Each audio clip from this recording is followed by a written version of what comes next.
और वहीं सीधे रुख करेंगे जहां सीएम शिवराज सिंह चौहान वर्चुअली संबोधित कर रहे हैं आत्मनिर्भर मध्य प्रदेश की दिशा में एक नए कदम।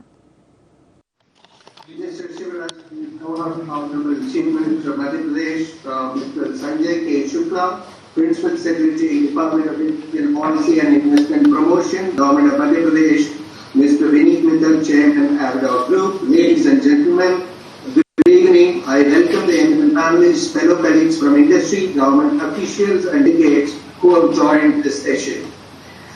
Thank you, Chief Minister, for sparing time to join this important session. We are grateful to you. The state of Madhya Pradesh is known as the heart of India due to its geographical location. Over the last decade, Madhya Pradesh has witnessed a radical transformation in terms of economic and social development. The state has recorded an impressive growth in GSDP averaging over 9% during the last decade. The state is leading in textile manufacturing, automobiles and components, food processing, engineering and agricultural equipment manufacturing. The peaceful manpower and abundant power and water of the state is an advantage for industrial development. Most importantly, the state of Madhya Pradesh has handled the pandemic in an exemplary manner. I now welcome Mr. Sanjay K. Shukla, Principal Secretary, Department of Industrial Policy and Investment Promotion, Government of Madhya Pradesh. Credit for this phenomenal growth in the state goes to business-friendly and very accessible bureaucracy in the state. May I request you to deliver your remarks, Mr. Shukla. Thank you, Tyagarajan sir. Please upload the presentation.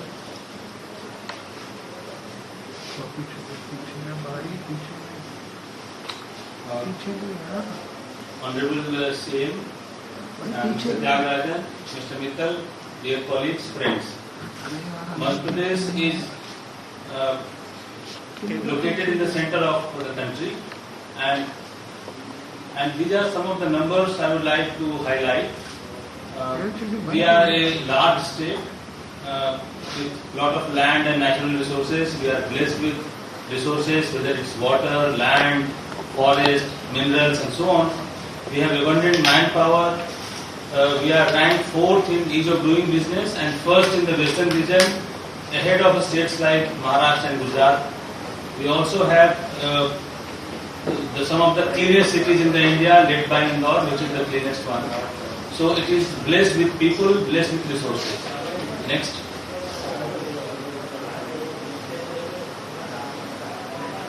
As I said, it is located in the center of the country, and therefore all the states can be easily accessed if your facility is located in Madhya Pradesh.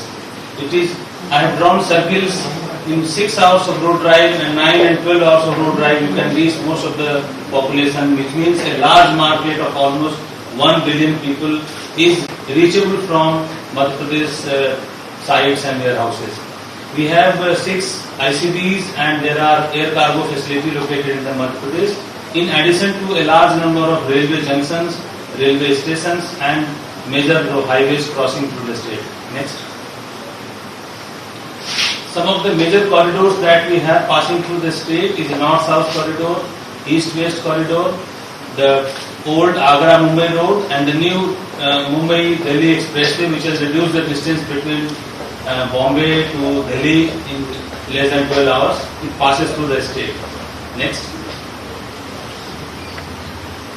Now these numbers are very, very important to look at. We are first and the largest producer of oil seeds as a category of food item: tomato, orange, pulses, garlic and medicinal horticultural plants. We are second in overall food grains: sesame, green peas, chili, onion, etc. And third in milk, citrus fruits, red chili, etc. etc. We have about 27%, almost 1/3 of India's organic cultivation area. And the horticultural growth has been more than 6 times in the last 12 years. We have 8 food parks and 2 spices parks. Next. These are the focus sectors in the state, which our Honorable CM will discuss when he addresses all of us. We will just read the sectors which are food processing, automobile, pharma, warehousing, renewable energy, textile and garmenting, chemicals and petrochemicals, IT, ITS and mineral-based industries. Next. Now these are the logos, maybe some of your company's logos are here. So these are all the companies which are based in Madhya Pradesh. We are home to some of the known and famous names of various sectors. Next. Next. Now, as I said, MP is a large state, so when we look at Malwa or the western MP, we are touching Rajasthan, Gujarat and Maharashtra. And these are the areas where some of the largest industrial parks are located, including Pithampur and the recently developed Vikram Udyogpuri between Indore and Ujjain. Similarly, in the central region, Mandideep and Bhopal is a large area, and now Mohasa Babri has been added, where 2,500 developed plots are available. Similarly, northern area which is close to NCR, we have Malanpur near Gwalior and many more recently are coming up and have been developed. In the eastern side, we have Jabalpur, Katni, Satna and that area which is more for mineral resources, cement and other resource-based industries. Next. Our industrial promotion policy is very attractive. We have an umbrella policy and then we have sectoral policies. So I will briefly touch them to save time so that we know the highlights of the policy which are comparable to any state has in the country and comparable to the best in the sector. Next. So our industrial policy is basically dealing from tax and it also encourages employment and export. So ranging from 10% to 40% and supporting the employment generation by a factor of almost 1.5 times and export oriented units they get from 1 to 1.2 times. So many industries in food and pharma are able to get up to 70-75% incentive support from depending on the kind of industry they are putting up. Similarly, we have for green investment, we have components for land, for power, for other things also. Yes. For textile, we have an incentive for interest subsidy, and then we also have for sectors like pharma and food processing. I will not like to read all the lines because you can easily access them. There are concessions on power tariff, there is a rebate on the electricity cost, then there are the support for mega industry. So we have a special package, customized package for industry which are called mega industries. And for sectors like food and garment, this mega cutoff is at a very low level of 25 crore. So all the industries more than 25 crore in food, pharma and IT and garmenting, they are eligible for mega status. Next. Similarly, for other sectors, we have again a series of incentive, and as you can see, the total incentive at times even crosses 100% of the investment, depending on the nature of the industry. Next. Garment, the incentive schemes are very, very attractive, and that is why recently we have been getting industries from various parts of the country, from north, from south, coming to Madhya Pradesh. Next. We have a special package for logistics and warehousing also. This is to take advantage of the location of Madhya Pradesh, as we are called Bharat Ka Dil, we are the heart of India. So this location is in future, we believe that this is going to be a deciding factor for many FMCG and other companies also to finally come and settle in Madhya Pradesh. Next. So this is in continuation of the logistics and warehousing, where we give in power sector and also relaxation in construction area allowed on the land. Next. These are the numbers on our portal. Our numbers and email ID are provided for, and we have dedicated persons to attend to each investor or each interest that comes to our portal, which means that we are personally attending each and every interest shown on our portal, and every industry coming to Madhya Pradesh is a special treatment and special status from us. Thank you very much. Thank you, Mr. Shukla. It is indeed true that investment promotion policy 2014 still after 7 years served as a benchmark for many states in the country. This combined with young entrepreneurial spirit in the state, I am certain Madhya Pradesh will to now invite Mr. Vineet Mittal, Chairman of our group, to kindly address. Avada has built India's largest portfolio of solar power projects, aggregating to close to 1 gigawatt, and is a prominent investor in Madhya Pradesh. Over to you, Mr. Mittal. Thank you, Tyagarajan ji. Namaskar to all of you. Honorable Chief Minister, Sir, Sri Sanjay Shukla ji, Tyagarajan ji, and dear friends. I have been very fortunate and lucky that I got an opportunity to invest and benefit from abundance of Madhya Pradesh. I still remember my board meeting in year 2009, when my board was really concerned that management team has decided to make Madhya Pradesh as our major investment area, and we had taken a board approval note to get $1 billion approval for state of Madhya Pradesh. Few of our board members were not even aware exactly where the Madhya Pradesh is, or neither they had travelled for tourism reasons.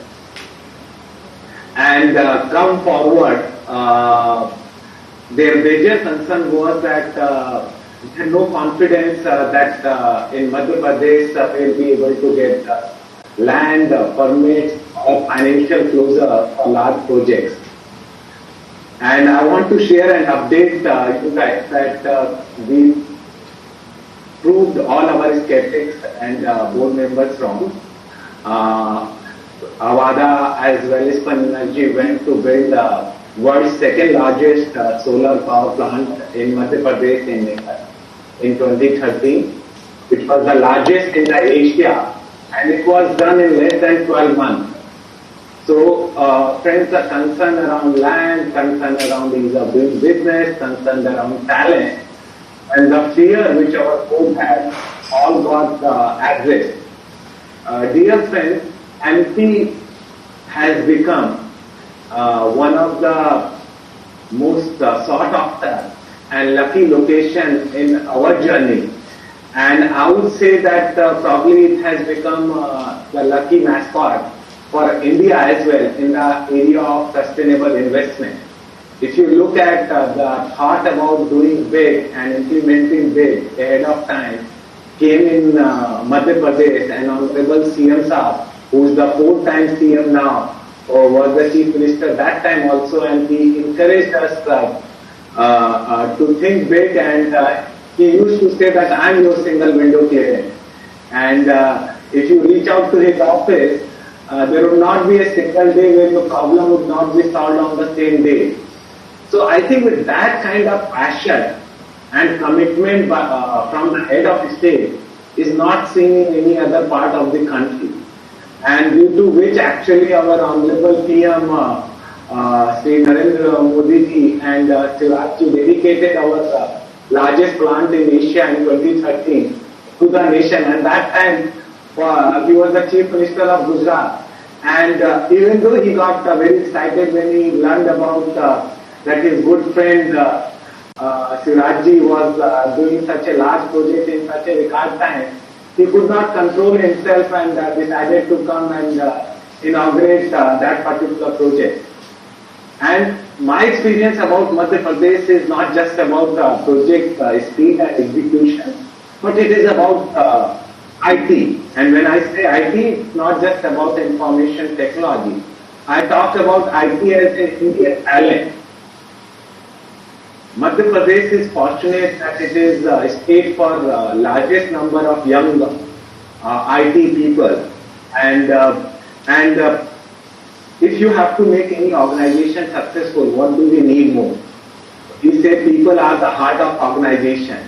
Like we can replicate the process of any part of the country to any other part of the country, but what is the biggest struggle for us as an entrepreneur is human capital, and second is the infrastructure.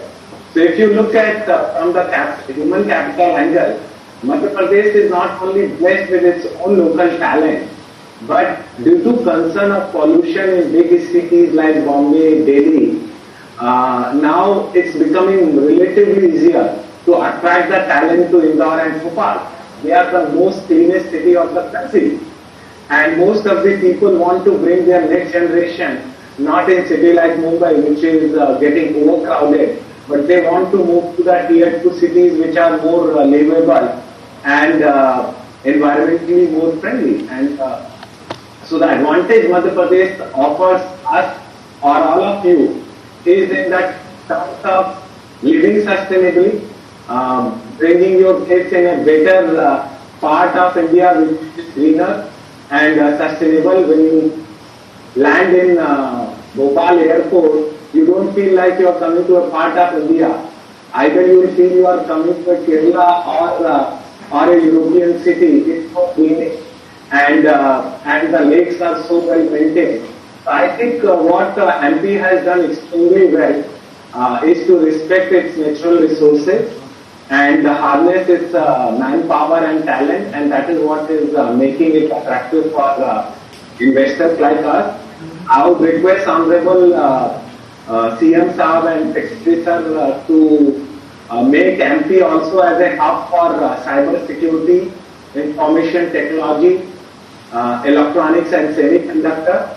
You guys have abundance of God's blessing in terms of water, abundance of energy and abundance of talent. You need to bring more aggressive policies in this area so that every investor across the world runs towards Madhya Pradesh and invest and fulfills our Prime Minister's dream of Atmanirbhar Bharat in area of electronics and semiconductor as well and in defense. Thank you so much CII for access for giving me this opportunity. Thank you. Thank you, Mr. Mittal, for sharing your real life experience. That's very useful. I now welcome Honorable Chief Minister of Madhya Pradesh, Shri Shivraj Singh Chauhan, under whose phenomenal leadership the state is progressing exceptionally well and has established itself as one of the fastest growing states in the country. Today, the state ranks amongst the top states in the worldwide ranking of ease of doing business. The people-centric transparent policies and hassle-free investment procedures in the state are gradually making Madhya Pradesh a global investment hub. Honorable Chief Minister, we look forward to your kind address. Over to you, sir. आदरणीय Shri B Tyagarajan जी, श्री विनीत मित्तल जी और आज virtually हमसे जुड़े हुए सभी प्रिय मित्रों, सबसे पहले मैं आप सबका मध्य प्रदेश की 8.5 करोड़ जनता की ओर से हृदय से स्वागत करता हूं। केवल अपनी ओर से नहीं, मध्य प्रदेश की जनता की ओर से। मध्य प्रदेश, जैसा त्यागराजन जी भी कह रहे थे, देश का दिल है, हार्ट ऑफ इंडिया, क्योंकि हम सेंट्रली लोकेटेड हैं और देश का दिल नहीं है केवल, मध्य प्रदेश वाले दिल वाले भी हैं। विनीत जी अभी कई चीजें बता रहे थे। मध्य प्रदेश शांति का टापू है देश में। हमारे यहां कोई पूरब का है, पश्चिम का है, उत्तर का है, दक्षिण का है, ये नहीं होता। मध्य प्रदेश सबको प्यार करता है और जो मध्य प्रदेश आता है वो मध्य प्रदेश का होके रह जाता है। अनेकों विशेषताएं हैं मध्य प्रदेश की। मध्य प्रदेश में वन संपदा, 30% फॉरेस्ट कवर हमारे पास। मध्य प्रदेश में खनिज संपदा, मिनरल्स का भंडार है मध्य प्रदेश। मध्य प्रदेश में जल संपदा, एशिया का सबसे बड़ा डैम हमारे पास है। मध्य प्रदेश में जन संपदा,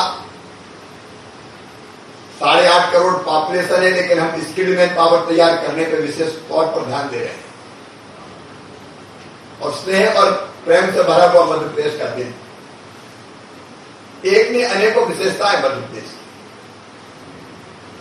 आज मध्य प्रदेश कृषि के मामले में देश में नंबर 1,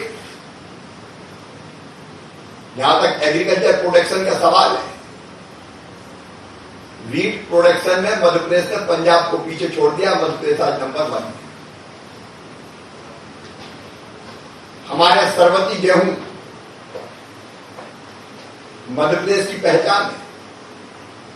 बासमती राइस देश नहीं, अमेरिका और कनाडा में भी जो बासमती राइस खाया जाता है उसका 50% मध्य प्रदेश से ही एक्सपोर्ट होता है। हमारे यहां की पल्सेस दालें देश में दलहन की आवश्यकता को पूरी करते हैं।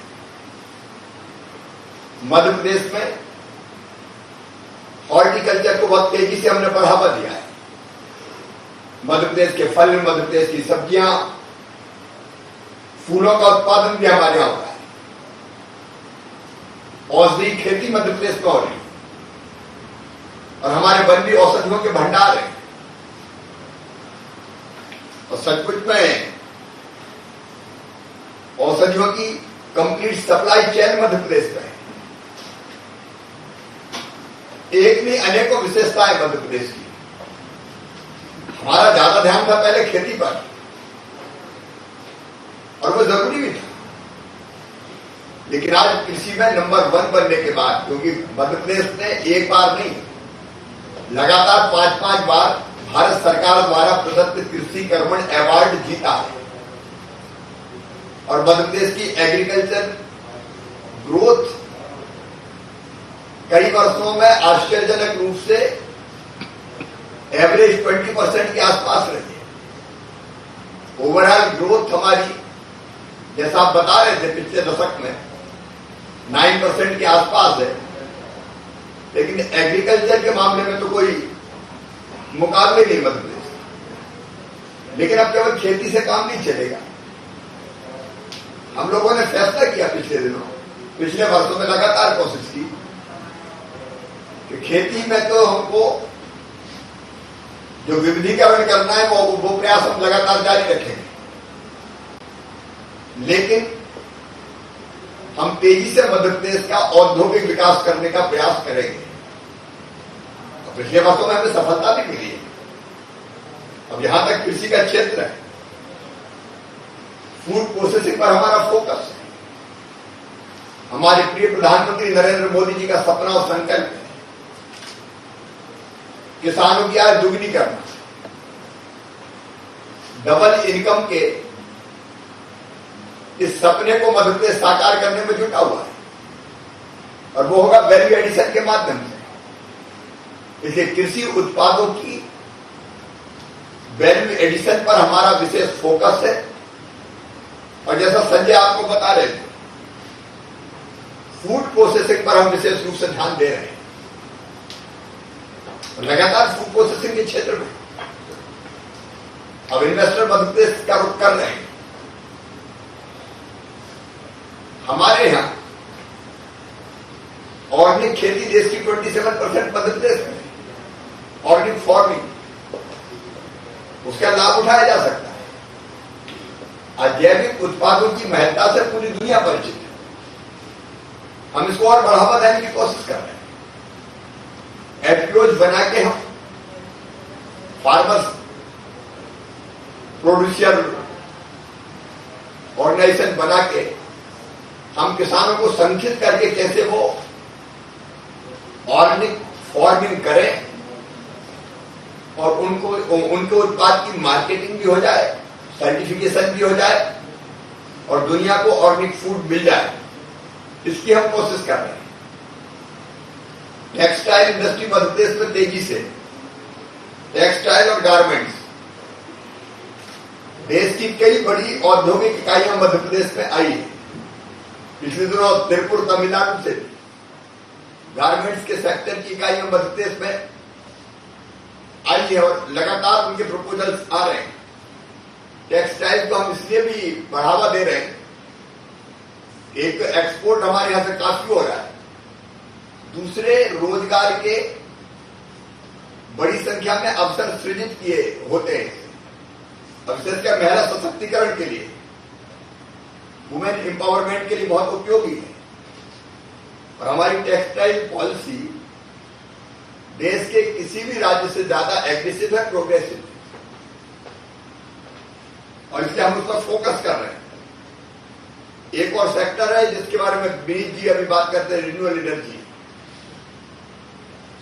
अब तो मध्य प्रदेश के नीमच में जब आपने सोलर प्लांट लगाया था तो शायद एशिया का सबसे बड़ा था उस समय, 139 मेगावाट का था। 151 का था सर, 151 का। उसके बाद रीवा में जो सोलर प्लांट आया हमारा, वो 750 का, 750 मेगावाट। और हम अलग अलग नीमच जिले में भी, मुरैना में, छतरपुर में हम सोलर पावर प्लांट के लिए हमारे जमीनें भी आरक्षित है। पॉलिसी हमारी इन्वेस्टर फ्रेंडली है, एग्रेसिव है।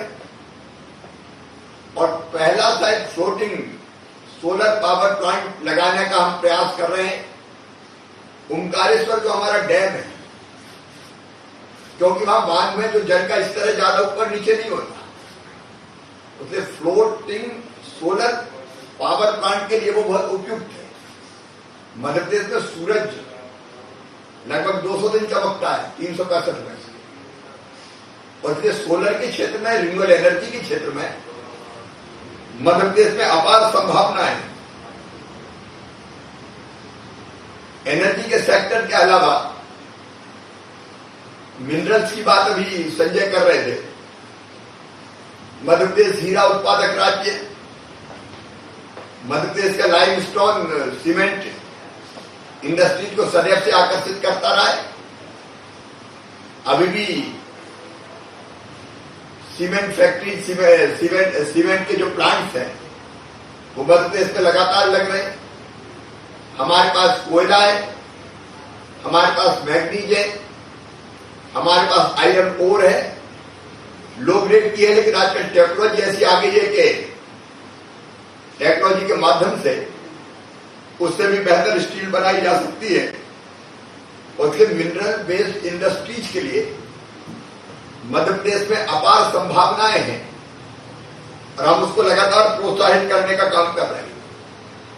आपने देश के दिल की बात कही। देश का दिल मध्य प्रदेश इसलिए भी कि सेंट्रली लोकेटेड है, और मध्य प्रदेश में, मध्य प्रदेश से सामान चारों दिशाओं में आसानी से भेजा जा सकता है। उसे वेयर हाउसिंग के लिए और लॉजिस्टिक के लिए मध्य प्रदेश एक आइडियल डेस्टिनेशन है। और हमारी वेयर हाउसिंग की, लॉजिस्टिक की जो पॉलिसी है, उसके कारण भी निवेशकों को उसमें संभावनाएं दिखती है। ऑटोमोबाइल इंजीनियरिंग के क्षेत्र में मध्य प्रदेश में लगभग इंदौर के आसपास ही सैकड़ों इकाइयां हैं, पिछले दिनों लगातार आती रही है। और अगर इंदौर की बात करूं तो फार्मा सेक्टर, अब जब कोविड-19 आया और दुनिया को दवाइयों की जरूरत पड़ी, तो मध्य प्रदेश के इंदौर का भी जबरदस्त योगदान था। फार्मा सेक्टर हमारा लगातार एक्सपोर्ट कर रहा है। फार्मा हब है मध्य प्रदेश, और इसलिए इस क्षेत्र में भी लगातार निवेशक आ रहे हैं, हम सुविधाएं दे रहे हैं। SEZ भी हमारे पास है। IT इंडस्ट्री हमारा फोकस है। मध्य प्रदेश में TCS, इन्फोसिस की प्रेजेंस है, लेकिन इंदौर, भोपाल, ग्वालियर, जबलपुर हमारे पास विकसित IT पार्क्स हैं। और केवल बड़ी कंपनियों में हम ध्यान नहीं रहे, अनेकों छोटी छोटी इकाइयां भी मध्य प्रदेश में लगातार IT के सेक्टर में आ रही है। केमिकल्स, पेट्रोकेमिकल्स, ये नई संभावनाओं के द्वार खोल रहा है। बीना रिफाइनरी है मध्य प्रदेश पे, डिसइन्वेस्टमेंट की प्रक्रिया उसकी चल रही है। मुझे लग रहा है कि 50,000 करोड़ का निवेश उसके आसपास हो सकता है। तो केमिकल्स और पेट्रोकेमिकल्स का एक सेक्टर है। फिर मध्य प्रदेश का फॉरेस्ट कवर मैंने जिक्र आपसे किया था, 30% है। अब मुझे बता दूं प्रसन्नता के बैम्बू पर आधारित MSMEs कम इन्वेस्ट करते हैं, लेकिन जो वनोपज है उसके आधार पर फर्नीचर और बाकी इतनी अच्छी चीजें बन रही है जो उपभोक्ताओं को आकर्षित करती है। उसको हम विशेष रूप से प्रमोट करने का काम कर रहे हैं। अनेकों प्रकार की इमारती लकड़ियां मध्य प्रदेश को होती है, इसलिए हम टॉय क्लस्टर भी मध्य प्रदेश में विकसित कर रहे हैं। हमारे अलग अलग सेक्टर हैं, उसमें टॉय क्लस्टर हमने बनाए। और टॉय क्लस्टर में भी, क्योंकि प्रधानमंत्री जी ने भी कहा हमारे खिलौने हमको इंपोर्ट करने पड़ते हैं, तो मध्य प्रदेश टॉय मार्केट का पूरा अध्ययन करके तेजी से टॉय सेक्टर के क्षेत्र में काम करना चाहता है। फिर जैसा भी बताया था मैंने, मध्य प्रदेश में औषधि मेडिसिन प्लांट्स काफी किसान भी लगाते हैं और वनों में भी भंडार है। अनेकों प्रकार की औषधियों के भंडार है मध्य प्रदेश के वनों में, और इसलिए अभी परसों डाबर जैसी कंपनियां मध्य प्रदेश में बड़ा निवेश कर रही हैं। अभी कल ही में औषधियों के सेक्टर में कई इन्वेस्टर मध्य प्रदेश आ रहे हैं, उनसे चर्चा करने वाला हूं। कोविड काल को देखते हुए जो आयुष हमारी पद्धति है, आयुष और योगा दोनों ने दुनिया का ध्यान आकर्षित किया है।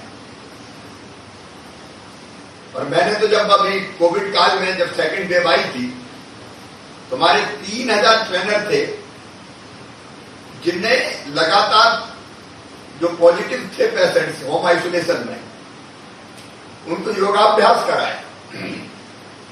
गिलोय जैसी जो हमारी दवाइयां है, औषधि है, उसका महत्व देश को और दुनिया को पता चला।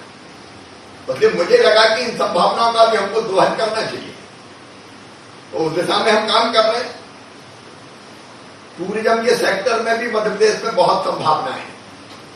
तो आप जानते हैं हमारे यहां मध्य प्रदेश टाइगर स्टेट है।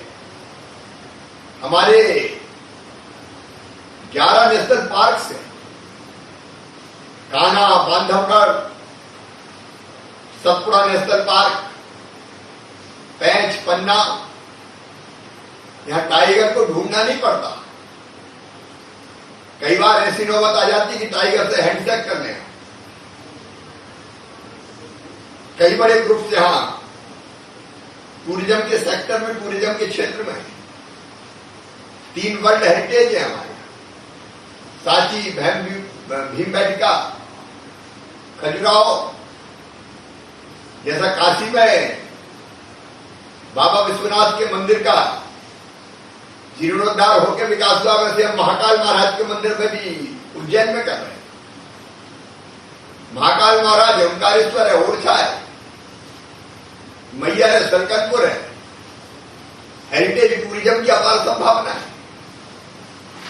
फिर हमने अलग अलग जो वाटर बॉडीज है उनको विकसित करने का काम किया। विनीत जी को पता होगा, एक बार मैं सिंगापुर गया तो सेंटोसा देख के मेरे दिमाग में आ गया है कि मध्य प्रदेश में क्यों हम आइलैंड डेवलप नहीं कर सकते। तो हमने हनुमंतिया आइलैंड को डेवलप किया।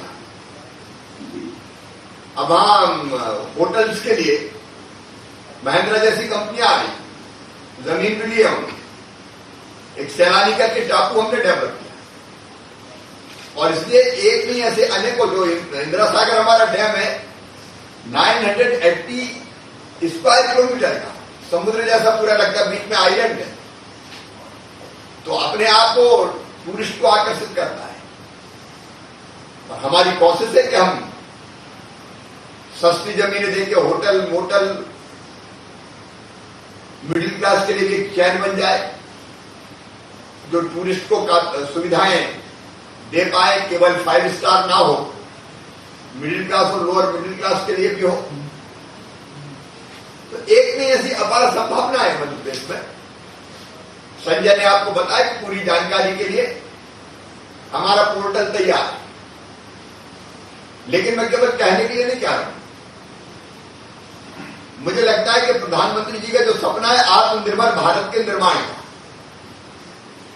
आत्मनिर्भर भारत अगर बनाना है तो प्रदेश आत्मनिर्भर बनेंगे तब भारत आत्मनिर्भर होगा। प्रधानमंत्री जी ने जैसे घोषित किया आत्मनिर्भर भारत, मैं उस समय कोरोना पॉजिटिव था फर्स्ट वेव में, मैं हॉस्पिटल में था, वहीं से काम कर रहा था, तो मैंने वहां बैठे ही सोच लिया कि मुझे अब आत्मनिर्भर मध्य प्रदेश बनाना है।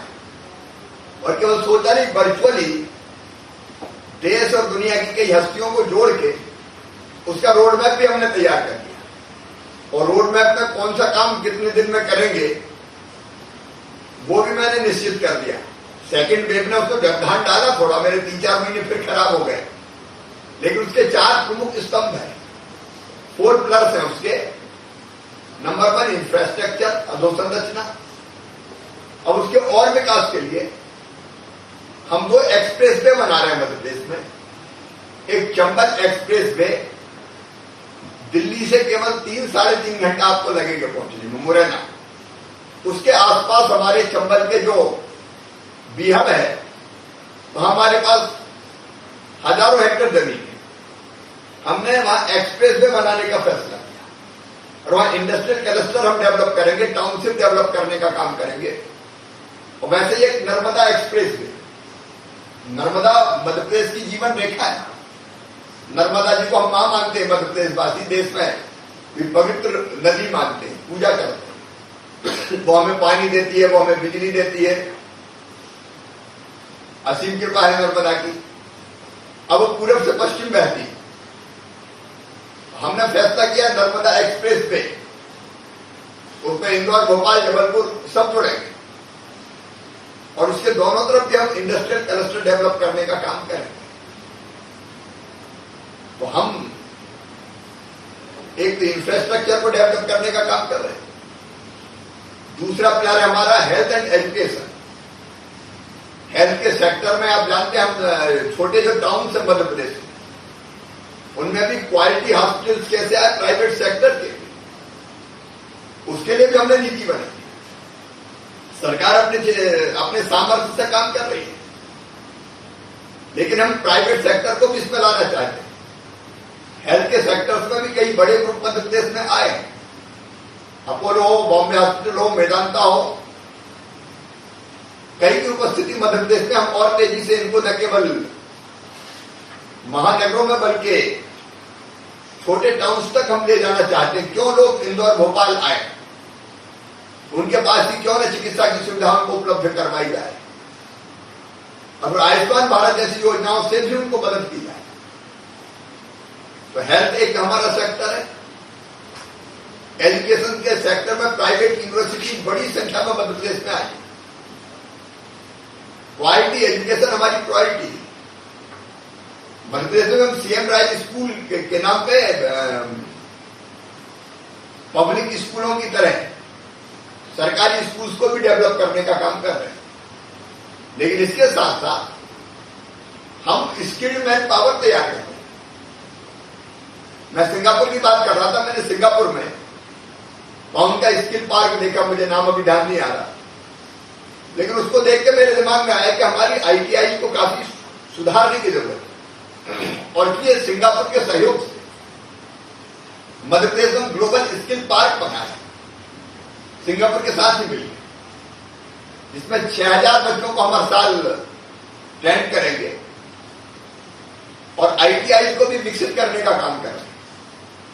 उसमें आज की जरूरत के हिसाब से अलग अलग ट्रेड्स डेवलप करके स्किल्ड मैन पावर बेहतर आपको मध्य प्रदेश में मिल जाए, इसके हमारे प्रयास कर रहे हैं, चल रहे हैं। गुड गवर्नेंस,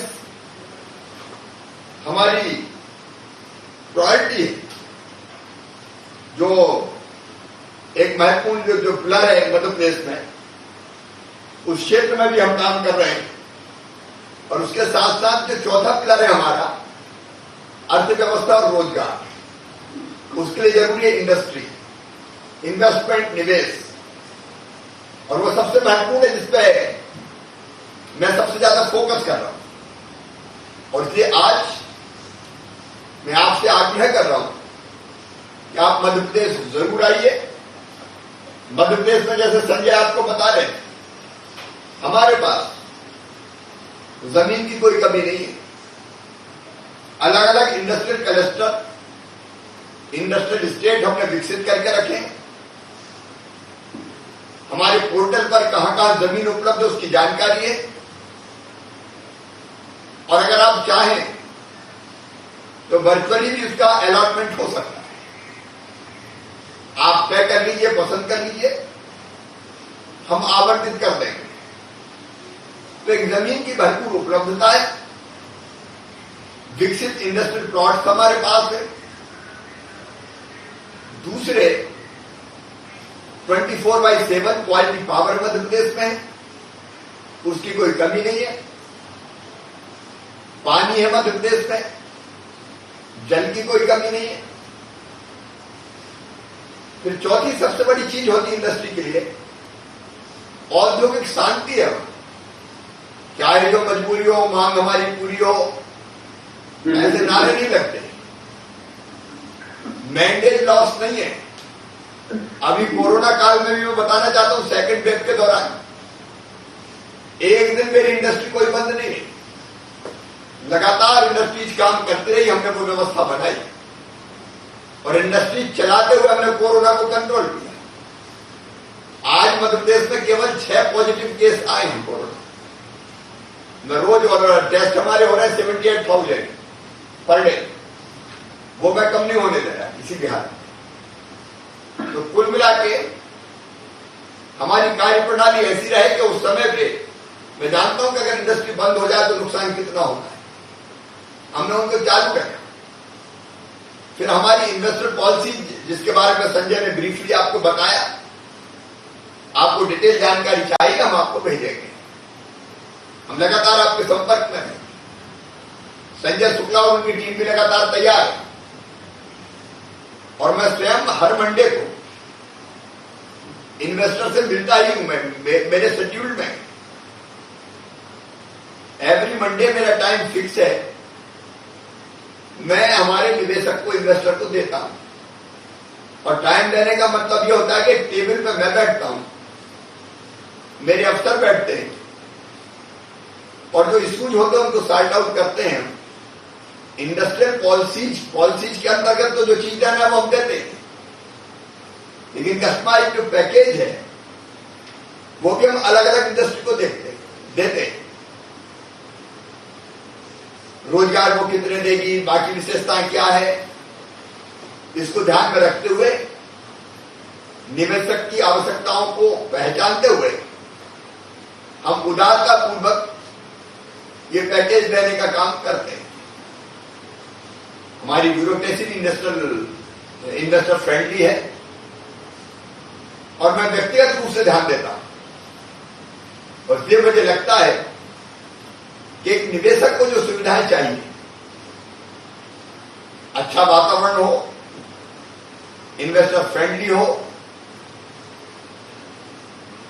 समय पर काम हो जाए।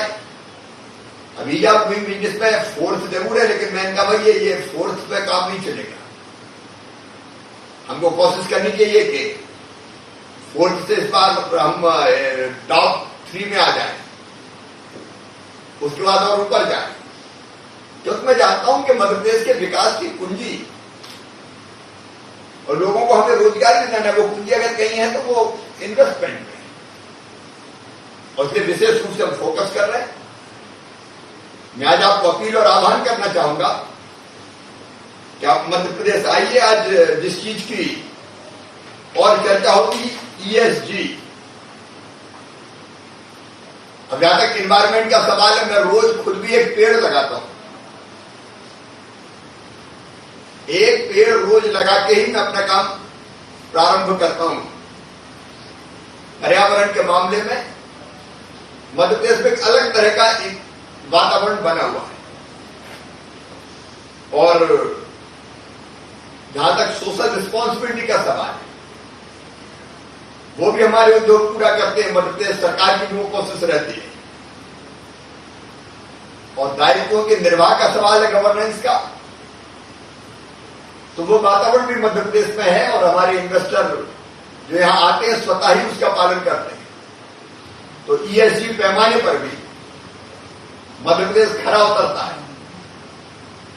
इसलिए मैं आप सबको आमंत्रित करता हूं, आइए मध्य प्रदेश इन्वेस्ट कीजिए, खुद भी लाभ कमाएं और मध्य प्रदेश में भी रोजगार के अवसर सृजित करें, और प्रधानमंत्री श्रीमान नरेंद्र मोदी जी के आत्मनिर्भर भारत के संकल्प को पूरा करने में अपना योगदान दें। मैं मध्य प्रदेश की 8.5 करोड़ जनता की ओर से आपको मध्य प्रदेश में निमंत्रित करता हूं। आइए, आप निराश नहीं होंगे। बहुत बहुत धन्यवाद। Honorable Chief Minister, thank you very much for that passionate speech. You spoke from heart. It's not only basmati rice, the Sharbati atta is also known all over the country, and many of our members even export the Dharam wheat to even Italy. And most important thing is that you had touched upon at the end the very theme of CII for this year. That we are focused on growth, we are focused on environment, we are focused on society. That ESG sum up was remarkable. And sir, above all, this conference is about post-COVID world and post-COVID Madhya Pradesh. The important statement that you made is "Sabko pyar karta hai." That is very important. It is a compassionate government that you are needing. We are grateful to you for that.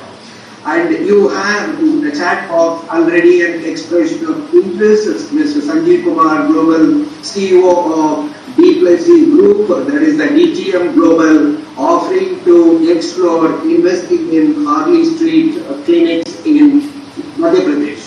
So he has already posted his expression of interest. We are with you, sir, and we wish you and your government all the very best. Thank you for sparing your time. I also thank all the panelists. I thank all the participants in this session. With that, we bring the session to a close, sir. Thank you. Thank you very much. Thank you.